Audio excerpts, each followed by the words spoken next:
When you're out on the water, every morning is different. Every day, different. That's what keeps pulling us back, again and again. Promise of something new, something exciting.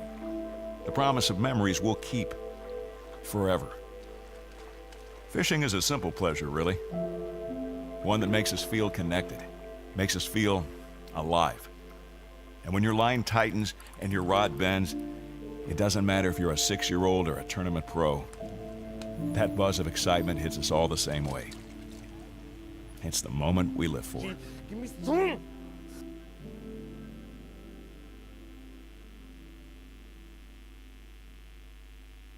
More than 50 years ago, we wanted to change the way people fish, moving off the shoreline to where we knew the fish were larger and much more fun to catch on light tackle. So we gave fishermen the ability to see individual fish under the boat. Ever since the little green box, Lowrance has been driven to bring innovative products that provide real benefits to anglers.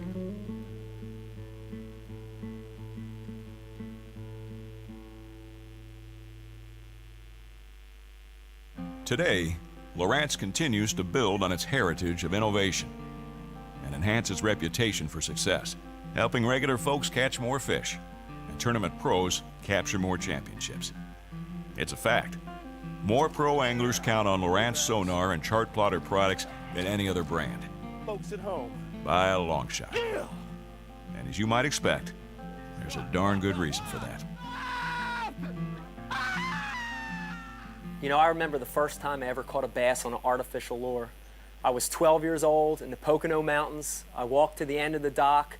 I threw a topwater lure out, twitched it a couple times, and a 3-pound bass came up and exploded on this thing. My heart was pounding, I was breathing heavy. The minute I landed that fish, it was the most exciting thing that ever happened to me up to that point in my life. That's the reason I got hooked in fishing. And that's the reason 20 years later, I'm still doing it today. You know, I've got a lot of equipment in my boat, but without a doubt, the Lowrance unit helps me solve that puzzle quick, and it makes me a top angler.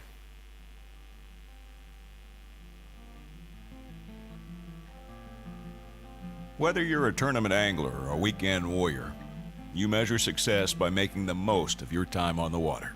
Lowrance invented the fish finder, and we keep on innovating. Make better fishing tools that give you a meaningful advantage. We share our passion for fishing by giving you the performance you want. Whether I'm out on a guided trip or just taking out my wife and kids, I need to know a lot more than just where the fish are at. I need to know about tides, weather, where other boats are. I need to know the things that'll keep everyone safe on the boat. My Lowrance gives me that. It helps me find fish, but more importantly, it helps me get everyone home safely. You never forget your first fish.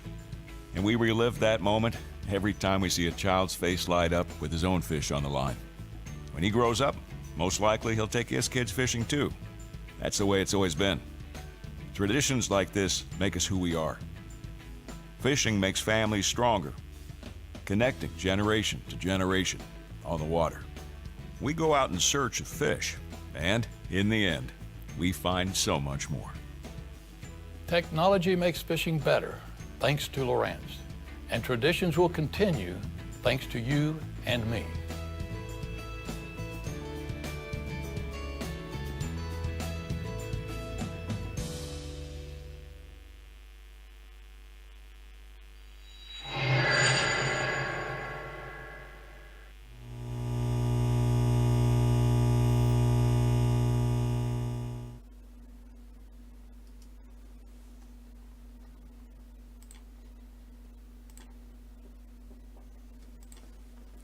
Good evening, everybody, and welcome to Season 2, Episode 5, believe it or not, of FishTec Live. Tonight is an interesting one. We're talking about surround sonar, forward-looking sonar, so it's really going to be something different.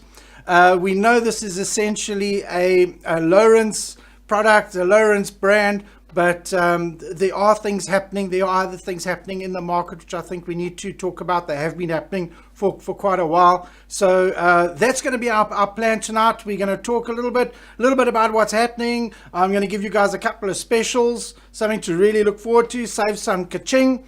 So look forward to that. That's going to be right at the end. We're also going to touch a little bit on tournament coming up and the chart for that. We're going to be talking about Zanin. So Zanin Dam in particular. So it's going to be a push.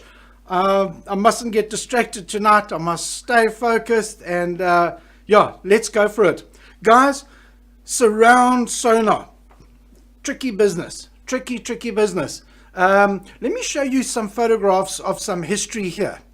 I'm going to restart this. I'm going to merge, and I know this thing does funny things when I do this, and let me turn my picture off so you can see what's going on. Okay, how's that? I hope you guys can see. Guys, just to let you know, for some or other strange reason, I don't have any chat, so I can't see. This is very strange. I can't see the... I'm going to try and turn this on. Sorry guys, I can't see who's visiting, who's here. I can't see chat.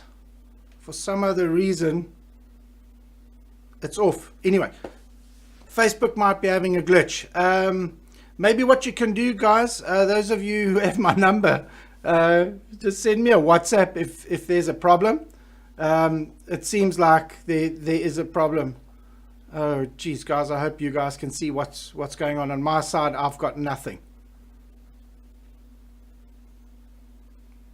Guys, sorry, just be patient for a sec. I just want to make sure we are... You gotta love live, eh? Live is a special thing. I don't know if it's me having a problem, or I don't know if it's Facebook having a problem. I have no idea. You know what? If we didn't have these problems, everybody would think it's pre-recorded. So let's look at the upside to this. Okay, I'm getting messages saying we can see. Fantastic, guys. It looks like use the messenger. There we go. I've got it on my phone at the moment, so I can see messages. I'm going to have to use my phone. So yeah, good evening, Johan van Copenhagen. Hi, Johan. Alejandro. There we go. Guys are having a look. Okay, guys, 360 imaging. This was first introduced in the first time. This picture that you see up on the top of your screen here, on your screen at the moment. This is a picture, a screenshot taken on Dr. Depth. Myself and Per Palin worked on this project. Per called this project the Fish Radar. This was in November 2010. This was a couple of years before the launch of the actual Hummingbird 360. Guys, I'm just going to have one more bash at trying to get this thing to load on my computer. Oh, that is so irritating. Let's just see. I've got so much to get through. And then we've got this. Oh, vey.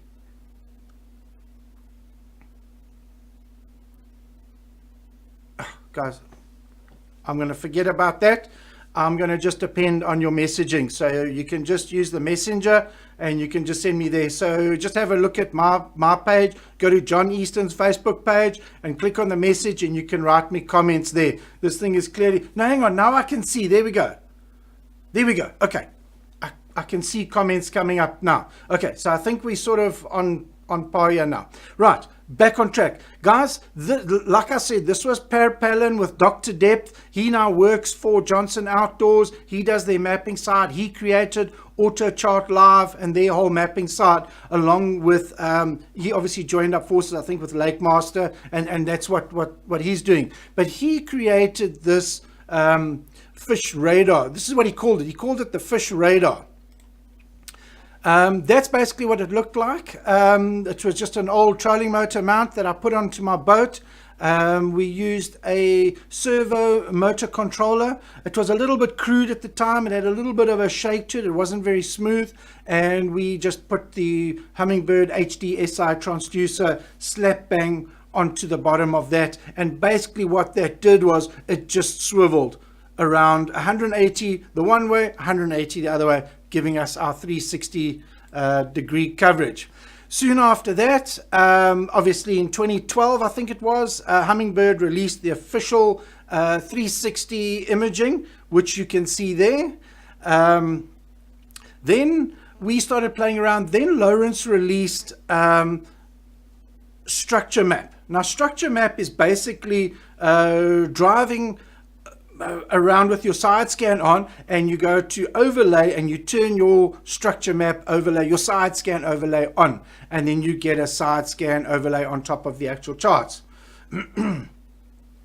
So what I decided was, let's try and just turn the transducer by spinning the actual transducer. And this is the type of effect that you see on your screen now. That's what we were getting. We were getting this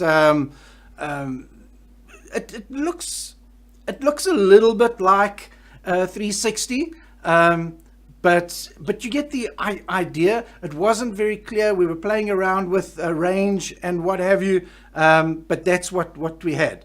But it was interesting. It was easy to do, and it worked. And yeah,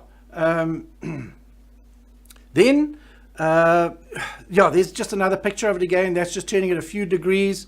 You can see how it was working. That was just obviously swiveling the trolling motor. Then I started playing around. This was around about the time I started playing around with autonomous craft and autonomous mapping and that type of thing. And while I was out there, I played around a little bit with the structure map as an overlay, doing this 360 type thing. And in calm conditions, it actually looked pretty good. You know, if I look at what we're getting with the Hummingbird 360 now, at the time I thought that wasn't good at all, and I basically scrapped the whole concept. But from what I know now, that actually wasn't too bad. It was a reasonable result. Then Lawrence brought out Spotlight. This is Spotlight Scan. This Spotlight Scan only works on cable foot control motors. You cannot use this on an electric steer motor because you needed to do a very steady and stable swing of the motor to get a nice sweep of what's around you. Again, I'm using 80-foot range here. I wasn't happy at the time of what I was seeing there. What I know now, sure, not too bad. The only problem is, and it's a big problem, we've all moved to electric steer. We're all using Ultrex, we're all using XI5s. Now the XI3s come out. So, unfortunately, Spotlight, that comes to an end. Let me just have a look who's here. Johan de Toy, good evening. Reinhard Duplessis, good evening. Hi, I'm here. You sound like me looking for a fish on my finder. Okay, I think I sort of understand what that means. Michael Klutter, good evening. Jakob Werter, the red player. Yeah, that was it. Cool, man. Okay, so yeah, something's happening there. That's awesome. Right, guys, back on track. So this was Spotlight Scan. Again, this is Spotlight Scan. Yes, I did take these. I was trying to think whether I downloaded this off the net or these were my photographs. These were my actual screenshots. And, you know, if I look at the range that we're using there, we're using 80 feet at the top. And the bottom one, if you look at those rocks, the detail that we're getting there, that's at 35 feet. Again, at the time, I was disappointed. I said, no, man, that's just not useful. It's too blurry. We can't do a thing with it. But what we know now, that's actually not too bad. Just a pity about that we've moved to electric steer. Then we're talking about Vladimir. Vladimir has got a product called 360 Vision. What he's done is he's basically taken Par and Ma concept, which is that there. He's taken that idea and he's obviously improved on it immensely. And what he's done is he's put a much higher quality motor controller in it so that it spins very, very smoothly and gets a much better resolution. Now, again, it's the structure scan. It's the structure scan 3D transducer, just basically mounted on a 180-degree rotating system. Now guys, this is actually I actually took this from Vladimir's a Facebook page, but I don't know why this photo is so blurry. I don't know how this happened, but anyway, guys, this isn't too bad. The range that they're using here is 25 meters. So you're looking at 75 feet. That's, call it 80 feet if you convert it. That is pretty good. And I'll tell you what's made the difference. This will be with the Structure Scan 3D, with the latest software update on the Structure Scan 3D, with the carbon. Those new palettes with the carbon and the enhancement of the imagery on the carbon is doing some fantastic stuff with the side scan. So, wow, let me tell you, this as a 360 type of sonar is very, very good from a quality and a detail perspective. So hats off to Vladimir. As you can see there, that's a 20-meter range there. Goodness me, absolutely nothing wrong with that detail. You won't get that detail on any other type of rotational sonar that I've seen. So yeah, let's give kudos where kudos is due. Vladimir, great job. But let's get one of those units into South Africa here and let's have a look at it. Steve Barnett, good evening, Steve. Welcome. Right. Guys, I've taken a few videos here. Let me just merge this in, and what we're going to talk about now is we're going to concentrate a little bit on the Hummingbird 360. Like I said, it's let me put this up here so you can see. It's obviously it's a low-end show, but we're talking about the Hummingbird 360.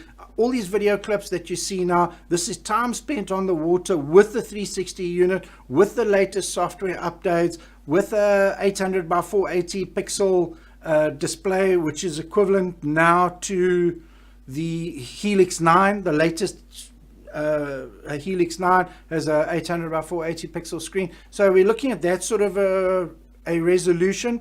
I'm pretty sure it would be great to see it on a Solix 15, but I don't think the details there, but let's not spoil it. Let's get into it and have a look what's going on there. So yeah, let's look at the video and then we'll comment on it. You know, to get started with these things, you just want to bang it on and screw it down, and you're good to go. And you read the instructions, and the instructions are so quick. It's easy peasy. But guys, there's some things you really need to pay close attention to, because the 360 is absolutely dependent on heading, not course over ground, but heading. You need a compass heading for that. That is why the 360 comes with a compass with a GPS built into the same module, essentially a heading sensor. Now guys, in the old days, a heading sensor was a very complicated thing. Let me correct that. A compass on a boat was a very complicated thing. If you owned a ship or a fishing vessel or whatever, every now and again, you'd actually have to get a technician in to come and set your compass up. Yet on our boats and our bass fishing boats, it's just out the box on there and everything's hunky-dory. Beware. That is not essentially correct. We need to be very careful here as to how accurate this thing is, and I'm going to show you how to do it. Step one, without a doubt, is location. Where do you place the compass? It's not like a GPS sensor where you can basically put it anywhere as long as it's got a clear view to the sky. We are talking about magnetic, aka also electrical EMF interference, and that will affect the compass.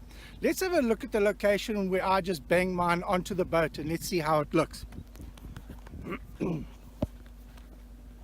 As you can see, what I've done is I've just popped it here. You know, I saw all the videos. I went onto YouTube and I saw these wonderful videos on where to place it, and everybody said that's where you put it. Now, there's an app out there on your iPhone. Let me close this and I'll show you. Okay, it's called Install. You can go to your iTunes store.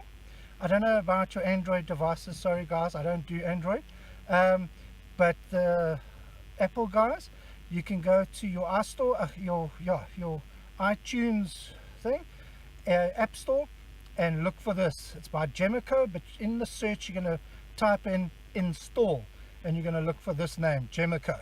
Okay, what it's got, here's the amazing thing. It's got a magnetometer. Okay, you can see where I'm now. We're in the green. We're going to zero it just to be sure. Okay, there we go. Everything's hunky-dory. And there is our heading sensor. Now, it has to stay in the green, or at least very, very close to it. So let's see what happens as we move closer.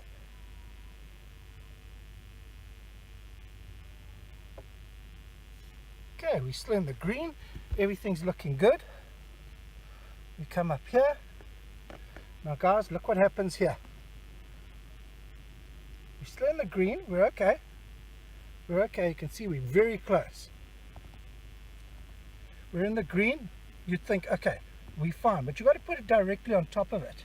And as you put it on top of it, we start to go just outside of the green. It's not too bad. But look what happens when I go closer to the motor. I just want to show you what the effect is here. Okay, that's on the compass. We're starting to go out, but look what happens when I go closer to the motor. Bang, it's right off the charts. That is coming from the magnetic field of the motor. So what we're going to do is deploy the motor and see if we're still getting interference.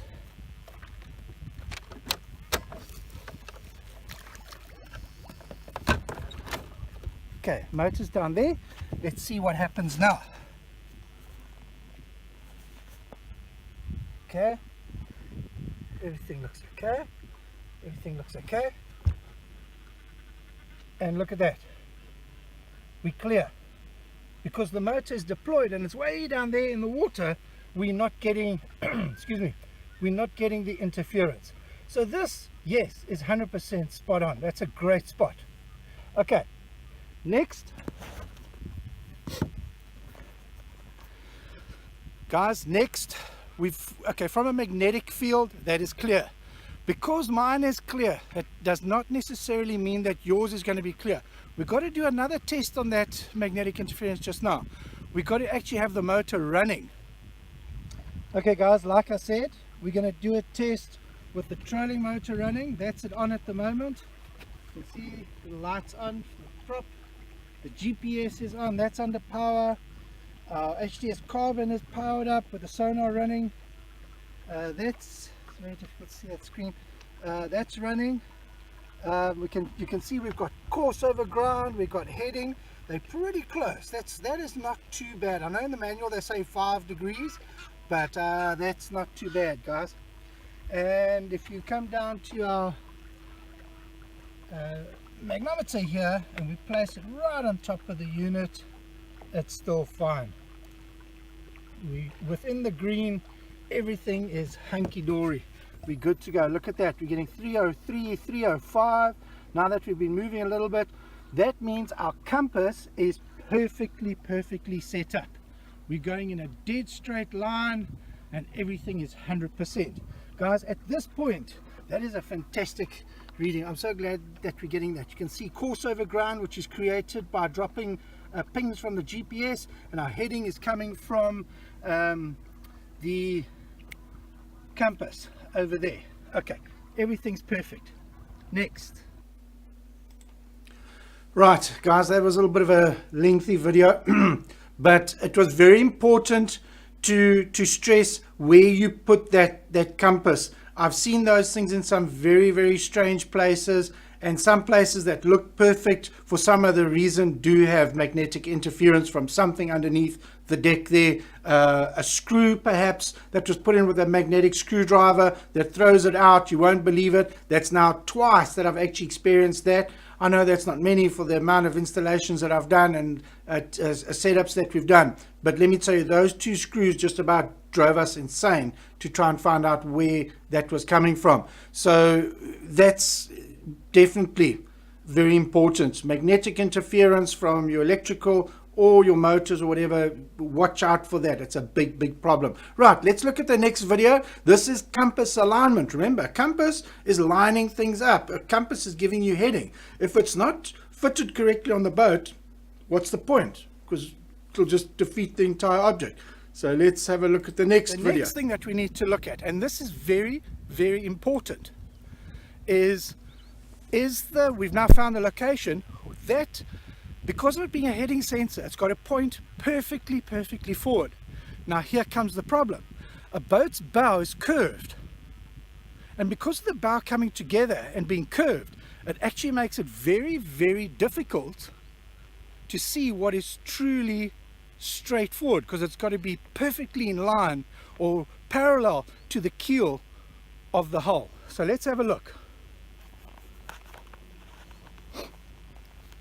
Guys, if we look at that, it looks perfect. You see there? It looks 100% spot on.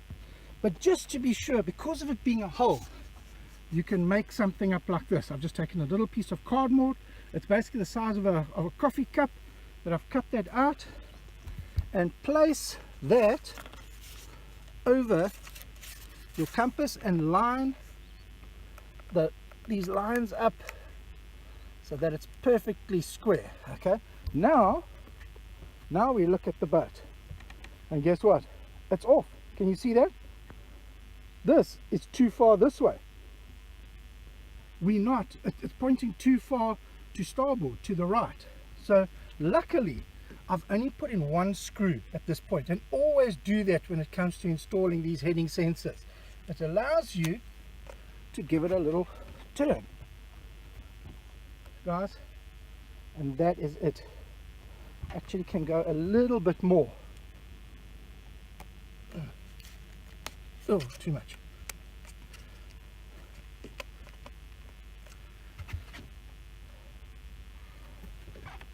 Stand back, line yourself up with the hole. A little bit off.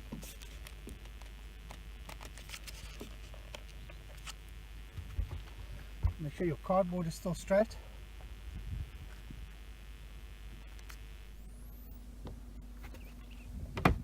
Guys, take your time with this procedure.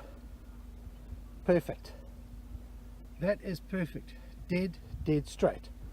Now, at that point, you can now take your drill and drill your second hole. So remember, only drill your first hole first. Okay, that is magnetic interference and alignment of the compass done. Right, guys, we've got the unit installed. We've got the compass installed with the GPS and the compass in one unit, or heading sensor. We've got it aligned. Everything's fine. But I've sort of missed the most important part here. Why do we need a compass for the 360 sonar? I mean, we're talking about sonar. Why do we need a compass? This will explain it.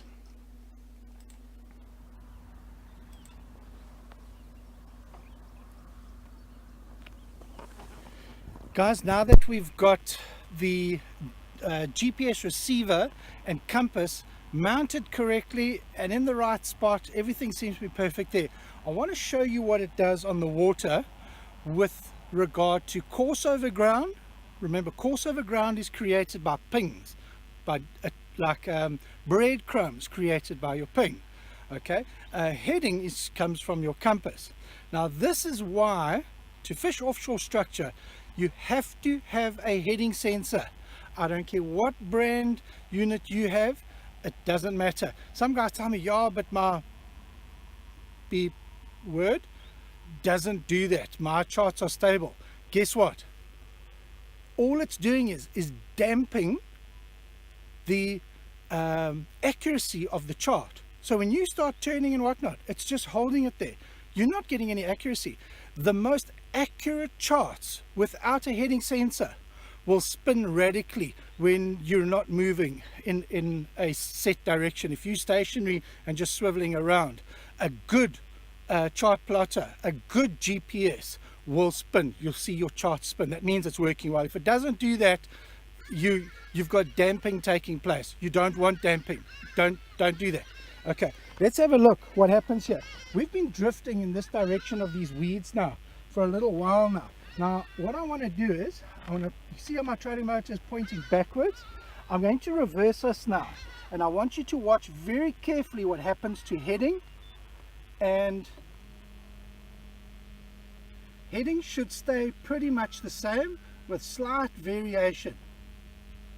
Can you see what just happened to course? 180 degrees. Why? Because we reversed. And that, ladies and gentlemen, is why you need a heading sensor. The boat did not swivel around. No, look, there's the weeds over there. I'm going in the same direction.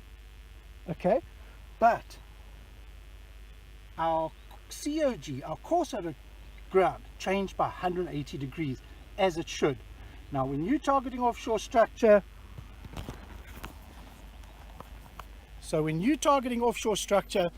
that is not what you want. You want to only use heading, and you'll set your chart to heading up. You've got north up, heading up, or course up. You'll always select heading up. So to all of you guys that do not currently have a heading sensor or compass on your boat, please go and get one. Right, guys, I hope you paid very close attention to that. If you are fishing offshore structure, if you've moved away from bank bashing, you've started to use charts, any form of charts, and you're targeting something you cannot see with the naked eye and you're relying on your chart plotter, without a heading sensor, you are wasting your time. We've got a special that's going to be launched this Friday. You can start putting in your orders now, but it will only ship from Friday onwards. But please, guys, be sharp on this. It's a huge saving. We are doing the Lawrence Point 1 with the starter kit for 4,707 Rand, including VAT. So please, guys, it's a special. It's a worthwhile special. It'll make a huge difference to your fishing. Book it. Book your unit tomorrow morning, 8:30. Get on the phone. Get hold of Colleen. Phone, email, whatever you need to do, but get yourself a point 1. If you don't own a point 1, you get the point 1 and you get the starter kit for 4,707 Rand. You're saving about 2,000 Rand. So yeah, best you do that. It'll really make a difference to your fishing, like we just said now. Right, let's have a look at the next one. The next topic is aligning the transducer with the compass. We are now done with the compass. We understand why we need the compass. We've put it in the right position. We've aligned it properly. And now remember, there's the relationship between the transducer, which is a 360 round circle. You've got the puck, the GPS compass, which is a round circle. These two circles need to be aligned perfectly. Let's have a look at that. Right, guys, this next step, what we're trying to determine here is the actual transducer of the 360 100% forward? And the only way we can do that is by lining the boat up exactly with that tree. So you need to get back a little bit, line it up. Okay, we're dead center now. Okay, we directly, let me just stop it here.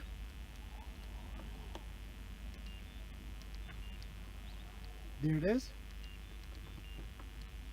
Okay, we spot on it. Okay, and that tree should be exactly at the 12 o'clock position. It's slightly off. It is slightly off. So we're going to rotate that transducer slightly. Okay, so there it is. Okay, we dead center.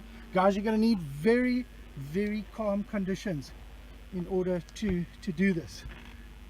And there it is at our 12 o'clock position.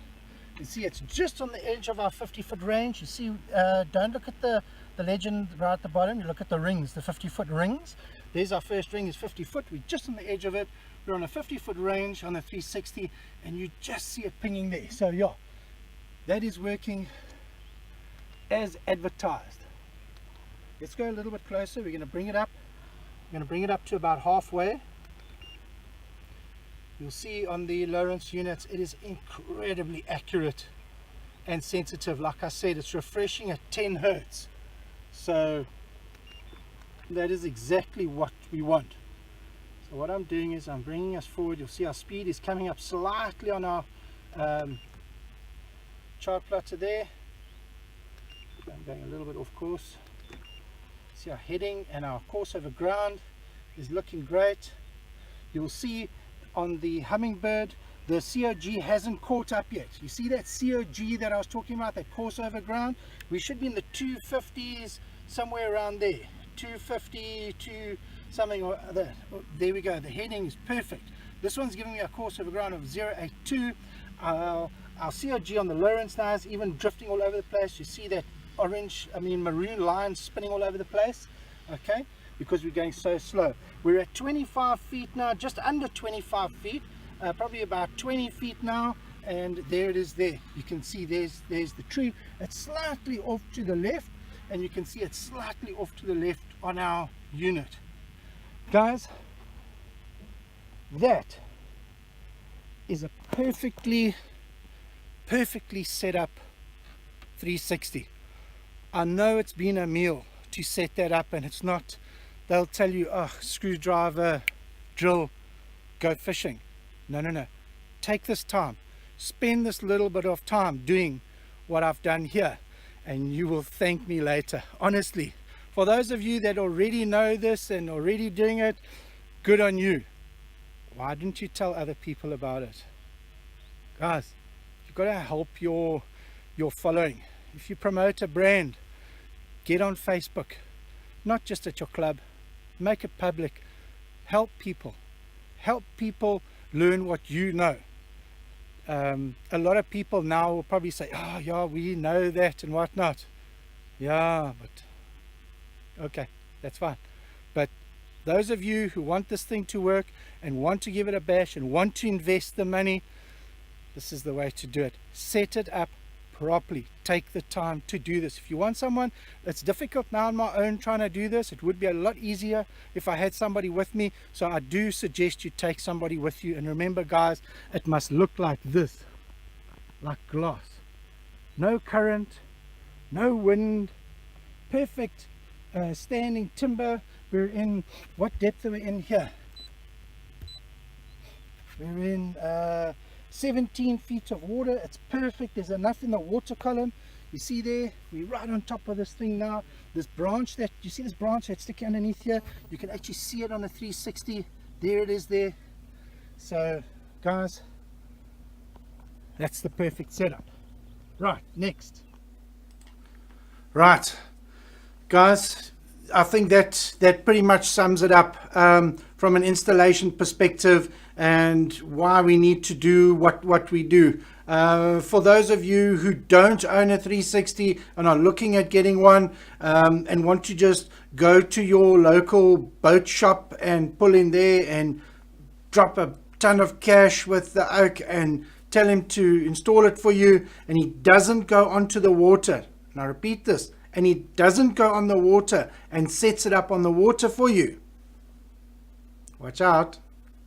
This will be a complete waste, because remember, the 360 is not there to go and find structure. No, the 360 is essentially a blind man with his white cane, and he's just tapping around him.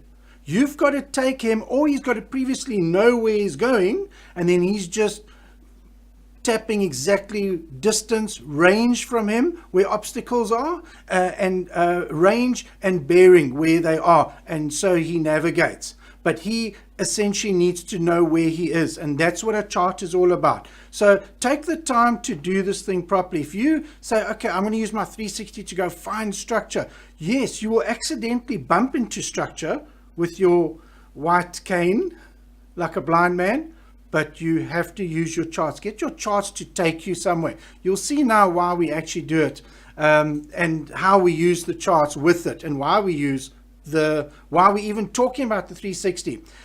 Pay very close attention to what happens in this next clip that I show you now, because the main reason why I'm talking about the 360 why we need this hummingbird product happens to me while I'm recording the video. I don't think I even realized it at the time, but the penny only dropped later when I was doing the video. I'll stop the video there and I'll show you what happened there. So anyway, let's have a look at our next video. We're talking about 360 and range, and this is where this glitch happened, why we need this type of technology, and I'll explain it at that point. So here we go. Watch carefully now. Okay, our next little test is range. I've set the unit now onto, I've set the 360 onto 90 feet. Already I can see it's a little bit blown out. I have increased the sensitivity and it just gets completely blown out. So that didn't help at all. We are now 75 feet. You see from that waypoint, you see down the bottom there, we're 73 feet and there's no sign of it yet. There's no sign of it. Okay, as you can see, it's dead ahead. There it is there. It's exactly 65 feet away from us. Sorry about the glare. There, I can see it now. There it is there. Okay. You see that? At 56 feet, let's call it 60 feet. We could see that. So let's reduce the range.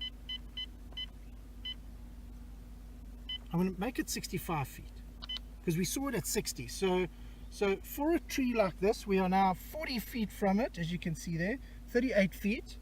There it is there. Obviously, we can see it as clear as day now. And this thing tells us it's at the 11 o'clock position. There's our 12 o'clock position. There's our 11 o'clock position. Guys, if that tree was not sticking out the water now and was subsurface in dirty water, you could look at that unit like that and make your cast 100%. If you go to here and you clear your cursor and you zoom in all the way, sure, you've got the same sort of thing. You see, there's your 12 o'clock position on the blue, and it's about 11, half past 11. But guys, this is the important, this is something that I want to emphasize here now.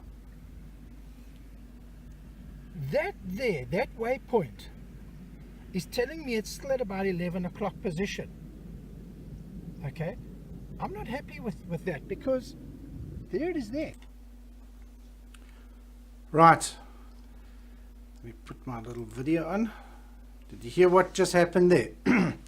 I was busy saying how accurate the GPS is and how accurate the headings are and everything, and all of a sudden our waypoint that was now supposed to be here at about half past nine position was for some other reason still sitting at 11 o'clock. Now, what happened there? I can tell you what happened there. I'm going to merge this in here. I just remember where that video was, 341. I'm going to merge this in here into the background and I'm going to turn me off. Guys, this is because of EPE. GPS can be an extremely accurate thing, and at times it can be so accurate. But if you look at this here, this is a track turned on a stationary unit that hasn't moved for 25 minutes. That 25 minutes of pinging and creating a track. That first range ring is 50 feet. You see some of those tracks going outside of that? That means that for those seconds that it tracked outside of that 50 foot, if you created a waypoint at that point or at that stage when your EPE, your estimated position error, goes out, and now you're trying to cast to that waypoint, it's not, your heading is going to be perfect because it's not relying on an outside source. It's a compass, so that's going to be accurate. So your heading's right, but your actual position is going to go out. Who remembers when the US was having a bit of a spat with Syria recently? GPS went wild. Never mind a few meters. It was telling me I wasn't even on the dam. I was way out. And these are things that the military can play around with when they're having maneuvers or whatever. I'm not saying that is the case, what happened, but it's stuff that I've read that can possibly influence it. So you are relying on an external source to affect position. So if your EPE goes out when you're trying to make that cast, it's going to be inaccurate, guys. And this is why I believe we need this technology, this 360 type technology. Yes, it's blurry. It's let me turn this back on. Yes, it's blurry. It's difficult to see. It's got limited range. It doesn't like waves. All these things. But when the conditions are right, I think it's a valuable tool for when your EPE is messing around. What I want to do when I'm on the water, when I make that cast, I want to know bearing, and I want to know distance, and I want to know exactly what that is. And I think this is where the 360 has immense value. Let's carry on with the video. I've got to try and remember where we were. But if you look on your 360, that is right. And why is it right? Because it's not depending on GPS. You've been able to zoom in with the whole screen to 65 feet. Remember, only this little piece here is 50 feet. You can't utilize the whole screen. We can't zoom in anymore, which is unfortunate. Okay, now it says we're pretty much next to it. But guys, you can't zoom in enough. You see there, it's exactly at that 9 o'clock, just past the 9 o'clock position, and check there. Brilliant. It's about 8:30 now. You see off the gunnel? There it is there. Okay. Guys, I like this. I really and truly like that it's giving me a live feed. I trust my setup. I know that my compass is working right. I know that my GPS hasn't, the magnetic interference isn't causing trouble. And okay, now that's accurate again. You see there? Now it says it's at that sort of 8:30 position over there, which is pretty much fine. And there it is there. But guys, this I'm worried about at this close proximity. Why are we getting this position delay? Guys, I'm going to stop that video there. I think I've explained the rest of this video. I'm just repeating myself, but it's this combination of technologies working together, I think, that is going to make a very, very big difference to the way we fish and how we fish accurately to things we cannot see with the naked eye. I've got to move on. I can't believe it that it's 1943 and I've got a lot to still get through. So I'm going to have to fly, and I'm probably going to go a little bit over. So guys, the next thing is, when the guys found out that I had a 360, I can't tell you how many people phoned me or messaged me or whatever and said, John, we cannot see brush piles. So I said, go to the person you bought it from and tell them how to show you how it sees brush piles. Now the oaks are too embarrassed and they don't want to and whatnot. Can I please do a little video on showing people how to do it? So guys, this is going to take a little bit of time. This is going to be 5 minutes. So please bear with me. This is brush piles. How to find brush piles with your 360. Pay close attention to this one.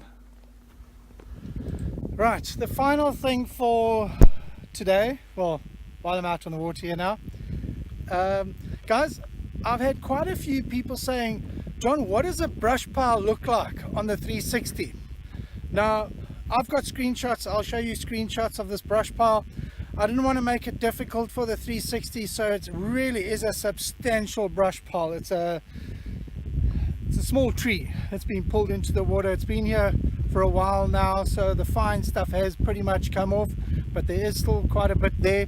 So what I'm going to do is I'm going to show you on the 360. I've set the range to 50 feet so that you can see, but just so that you know exactly whereabout I am in relation to this waypoint, what I've done is, you'll see, I don't know if you can see that over there, I've put a marker buoy in the water. You've got to look carefully, dead center in the screen. There's a little orange marker buoy.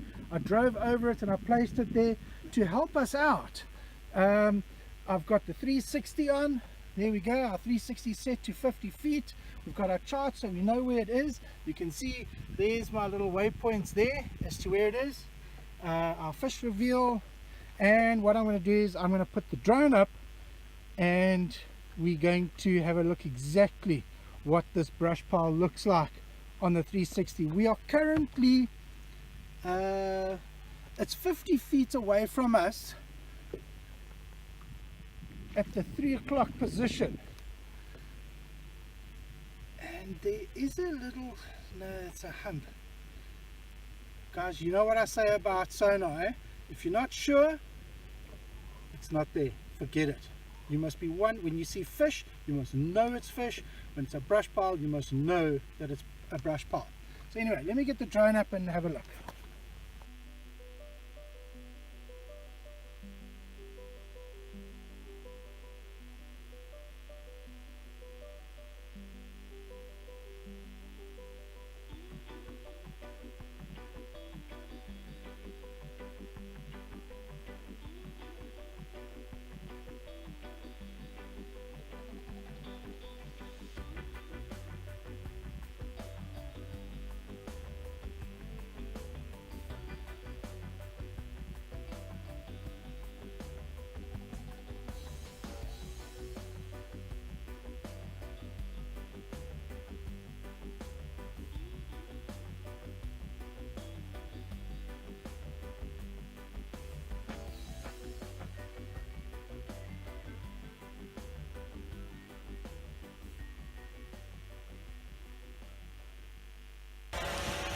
Okay guys, we've got the drone up in the air and there's our 360. We know it's in fact I can see it now. It is just on the edge. Can you see? I'm going to take a photograph and I'm going to put it in the video. I'll take a screenshot of that. Guys, look at that. We've got a fish directly underneath us and that looks like a good fish and I don't even have a rod. That is just terrible. Okay, let's have a look now. I've lost that buoy of mine completely. Let's have a look.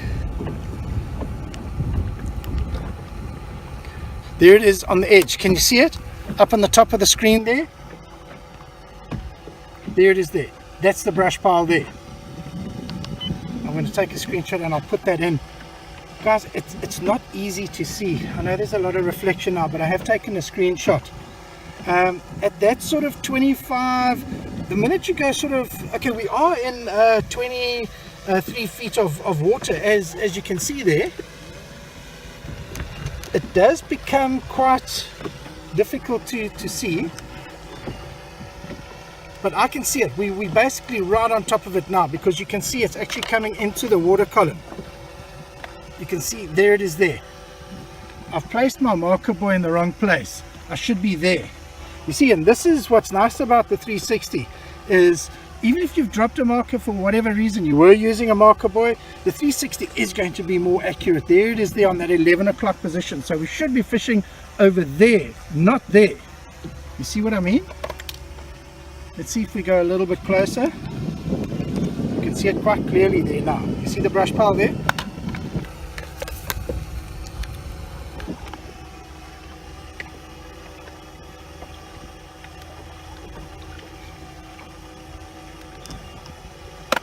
I'll take another photograph of that so you can see it very, very clear. We're basically right on top of it. We're sort of 15 feet from it. And there it is there. Okay.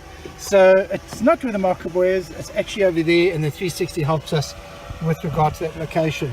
And we've got some fish on it as well.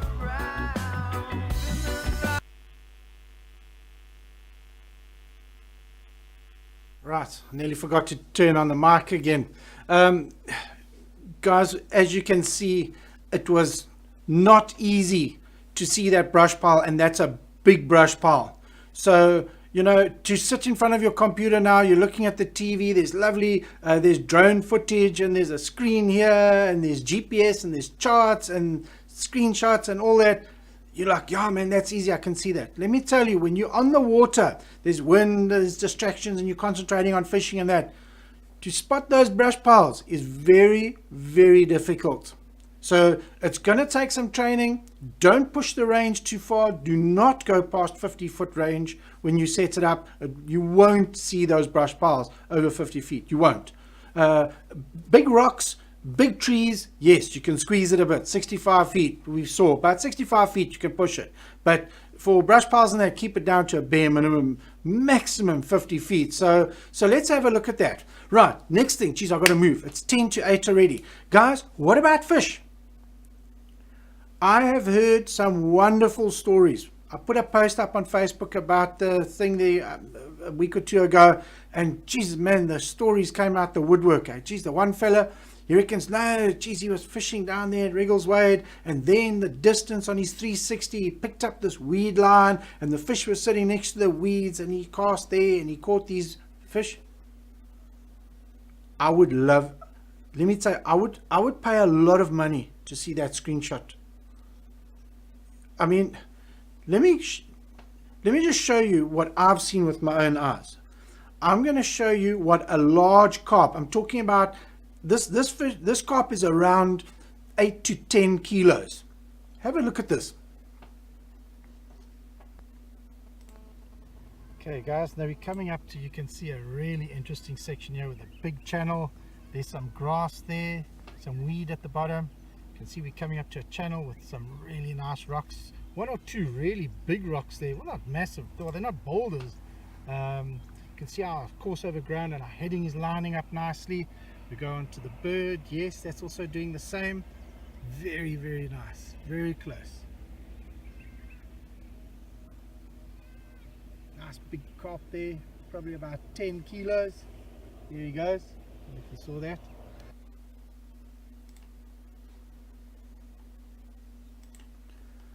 Guys, that there behind me is, like I said, it's an 8 to 10 kilo carp, 20 feet. We're using a range of 50 feet. We at around 20 feet, because I looked at my boat. I quickly looked behind, looked at the length of my boat, lined it up with the water. I've got a 21-foot boat plus the motor and all that. So it was less than the length of my boat. So I said, let's call it 20 feet. I can't see that. Let me just turn me off here so you can see behind me. I just cannot see. I don't know if you can see that, but you see where that green ring is now? Because the trolling motor is obviously at the 12 o'clock position, and that carp is at about the 1 o'clock position and should be about the middle there. That is a big carp, and we all know carp show up very, very well on side scan. But I just cannot see it. I don't know about you guys.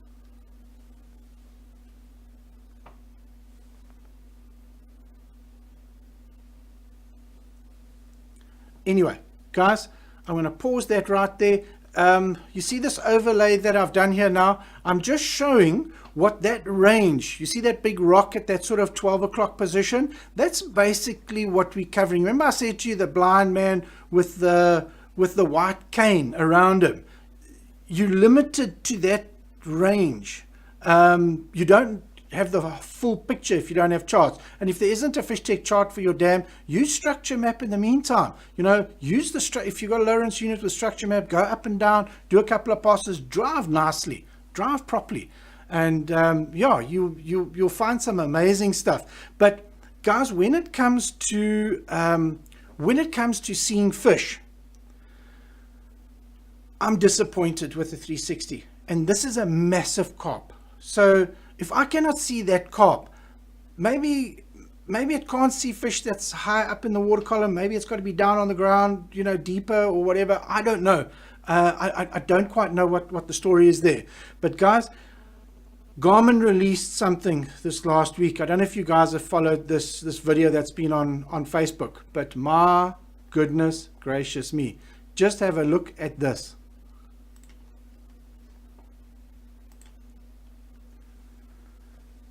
This is Garmin's new look. Panoptix was a little bit of a, yeah, that missed the bus. But Panoptix live scope, have you ever seen anything like that?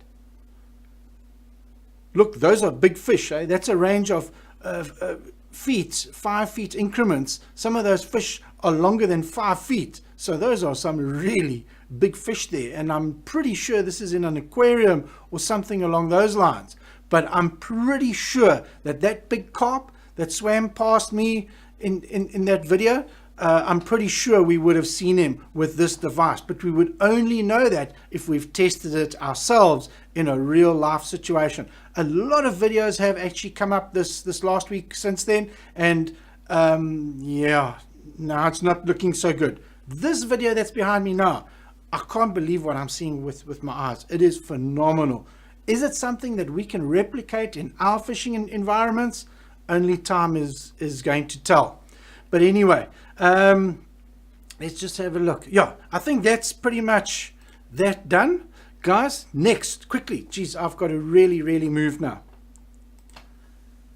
I think week after next, there's Interprovincials. It's on Zanin Dam.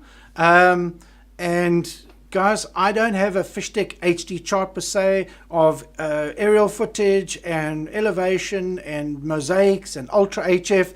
I don't have that. But what we do have is the satellite. We've got a great satellite for it. What's nice with the Northern Provinces sediment chart, this is on the Northern Provinces sediment chart. There are 14 sediment charts on this chart. There's about 20 low-level satellites, and believe you me, I believe that Zanin is around 41%. So this is going to really kick in. This you're really going to use.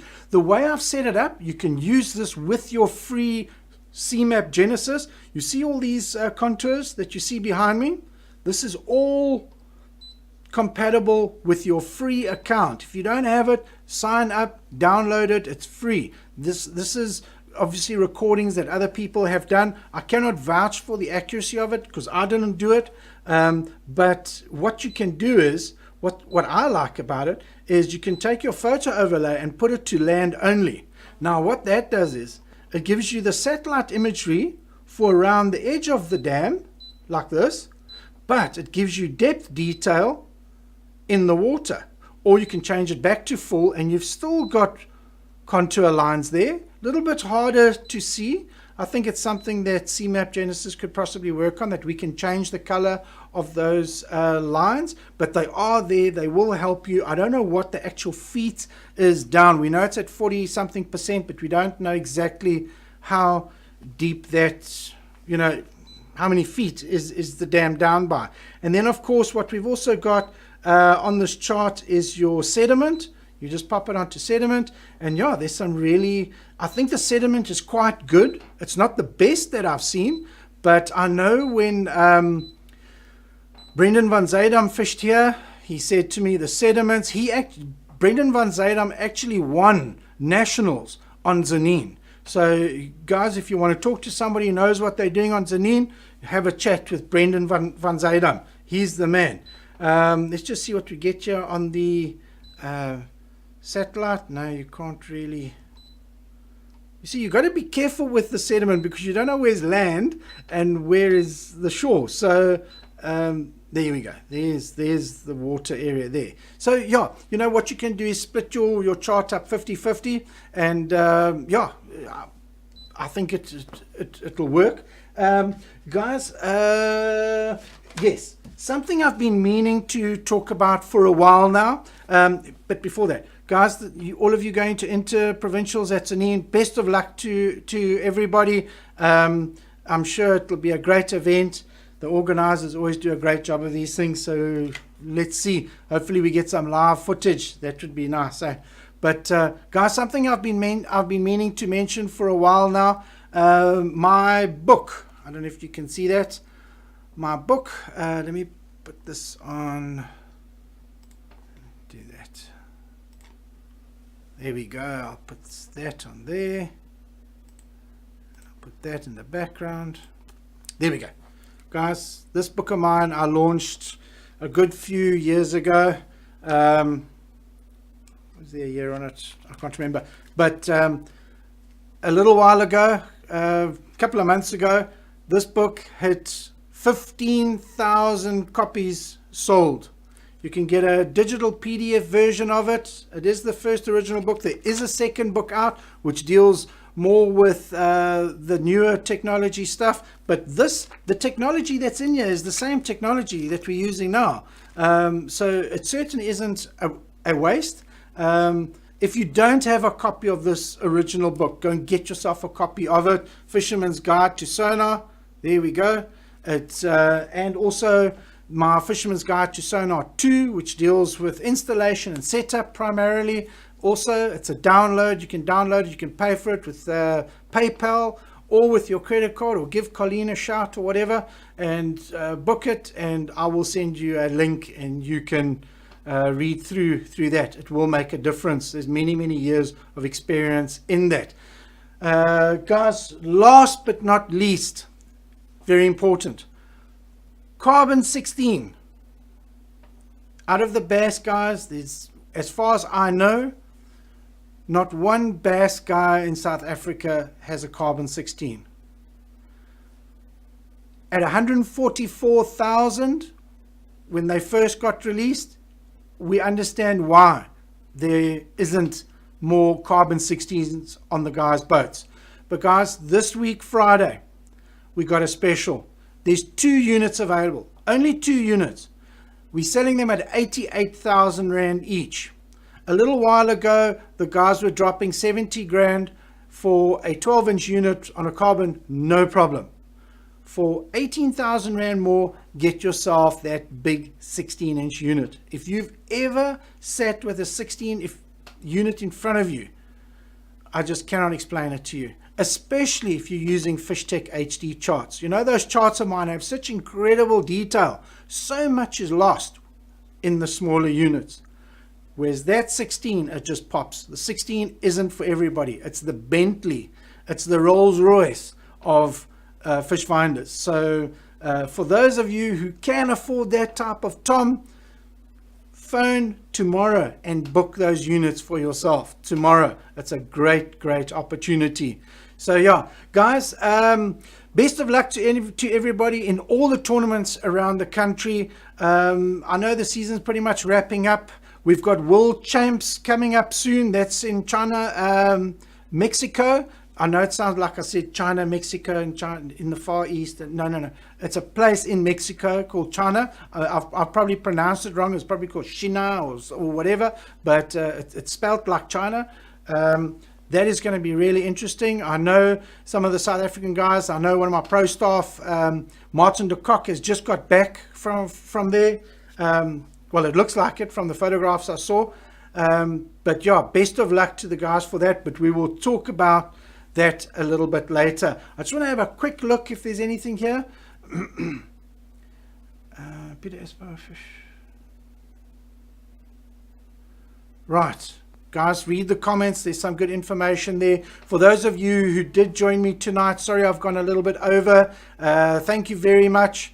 I hope this whole 360 thing, you've got a better understanding of it. If you do own one and you haven't done a proper setup on it or not sure, follow these little videos. I will put these videos up. There'll be one full video, obviously, of the show tonight, and I'll also put those little separate videos onto YouTube. It'll start with the heading 360. So go to my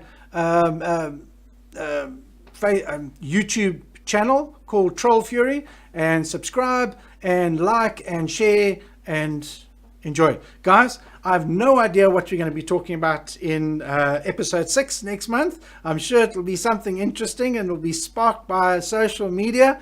But yeah, fantastic. I will see you guys next month, second Tuesday of the month at 1900 Central Africa time. Thank you, everybody. Good evening.